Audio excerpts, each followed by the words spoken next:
ఆయుర్వేదాన్ని ఆచరిద్దాం, ఆరోగ్యాలు కాపాడుకుందాం. ఈరోజు మనకు మహర్షులు చెప్పిన ఒక గొప్ప ఔషధం గురించి తెలుసుకుందాం. మాటలు రాని, చెవులు వినపడని పిల్లలు, పెద్దలకి, అలాగే మాటలు ఆగి ఆగి వచ్చేవారికి, వినికిడి దోషాలు ఉన్నవారికి, అలాగే నత్తి సరిగ్గా పలకలేని వారికి మహర్షులు మనకు చెప్పిన గొప్ప ఔషధాన్ని ఈరోజు మనం తెలుసుకుందాం. వచకొమ్ములు అనేవి ఒక 1/2 కేజీ తెచ్చుకొని రాత్రి నీళ్ళల్లో నానబెట్టి ఉదయాన్నే బాగా ఎండలో పెట్టి ఎండబెట్టాలి. వాటిని నీళ్ళల్లో నుంచి తీసి ఎండలో ఒక ప్లేట్లు వేసి ఎండబెట్టాలి.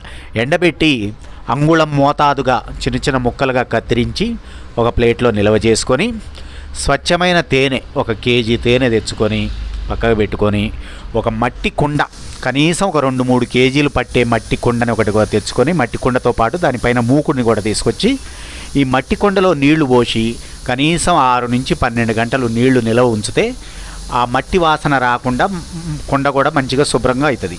ఈ నీళ్లు పారబోసి ఆ మట్టి కుండని మూకుడిని బాగా ఎండలో పెట్టి తడి చెమ్మ లేకుండా ఎండబెట్టి ఈ వసకొమ్ముల ముక్కలు తేనె కలిపి ఆ కుండలో వేసి పైన ఈ మూకుడు మూత పెట్టి ఒక కాటన్ క్లాత్ తీసుకొని బాగా నల్లటి జిగురు గల మట్టిని కొంచెం తడిపి ఒక బాగా పేస్ట్ అయ్యేటట్టుగా మట్టిని బాగా పిసికి ఆ బట్టకి 2 వైపులా 1 అంగుళం మందంగా మట్టిని పట్టించి ఆ కుండ చుట్టూ, ఆ మూతకి కుండకి ఆ మధ్యలో గ్యాప్ లేకుండా కుండ చుట్టూ మంచిగా చుట్టి ఆ మట్టితోనే బాగా పూసేయాలి చుట్టుగా. అంటే ఇప్పుడు జరగాల్సింది ఏంటంటే లోపల కుండలో ఉన్న గాలి బయటికి రావద్దు, బయటి గాలి లోపలికి పోకుండా సీల్ చేయాలి. దాన్ని చేసి ఒక 4 గుంటలో 4 అడుగులో లేకుంటే 3 అడుగుల లోతు మట్టి, ఒక గుంటలాగా మట్టిని తీసేసి బాగా తవ్వి గుంట తీసి ఆ గుంటలో ఈ కుండను పెట్టి గుర్తు కోసం, అంటే మనం ఇప్పుడు కుండని పూడుస్తున్నాం అన్నమాట, గుర్తు కోసం ఏదైనా చిన్న చెక్క ముక్కలో కట్టి ముక్కలో ఏదైనా గుర్తుగా దానికి కుండకు తగలకుండా, ఎప్పుడైనా మనం తీసినా తగలకుండా దానికి పెట్టి పైన ఈ మట్టిని పూడి చేయాలి. కుండ లోపల పెట్టి మట్టిని పూడి చేసి కనీసం 40 రోజులు ఆ మట్టిలో ఉండాలి ఈ కుండ. అలా ఉండటం వల్ల ఏమైందంటే భూమిలో ఉన్న వేడికి బాగా కుండలో ఉన్న పదార్థం బాగా ఉడికిపోయి బాగా మెత్తగా తయారైపోద్ది, హల్వాలాగా అయిపోద్ది లోపల.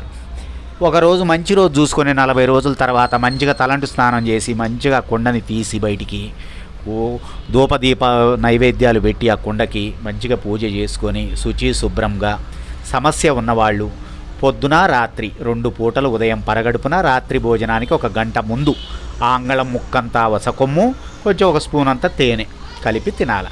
అలా తింటే 1 నుంచి 2 నెలల్లోనే మాటలు రాని వాళ్ళు మంచిగా స్పష్టంగా మాట్లాడతారు. వినికిడి దోషం పోద్ది, చెవులు కూడా చాలా స్పష్టంగా వినపడతాయి. నత్తి సమస్యలు అయితే అది చిన్న పని అది వాటికి. ఆ నత్తి సమస్య, గొంతు బొగురు ఇవన్నీ పోతాయి. ఆరోగ్యం బ్రహ్మాండమైన ఆరోగ్యం వస్తుంది.